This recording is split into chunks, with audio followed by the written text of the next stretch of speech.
ఈరోజు కథ బడాయి ఎలుక. అరవిందాపురం అనే ఊరిలో పాపయ్య అనే రైతు ఉండేవాడు. తన ఆవులను రోజు పొలానికి తీసుకెళ్తూ ఉండేవాడు. పొలం గట్టు కలుగులో ఉంటున్న ఎలుక కొన్ని పిల్లలను పెట్టింది. ఆ పిల్లలు ఒకరోజు పొలంలో గట్టు మేస్తున్న ఆవును చూశాయి. అంత పెద్ద ఆవును చూసి భయంతో పరిగెత్తుకుని వెళ్ళి తల్లికి చెప్పాయి.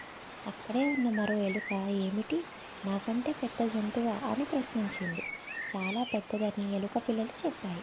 ఆ ఎలుక కలుగులోకి పోయి బాగా ఆహారం తిని వచ్చి, ఇప్పుడు చూడండి, మీరు చూసిన జంతువు శరీరం ఇంతకంటే పెద్దగా ఉంటుందా అని ప్రశ్నించింది.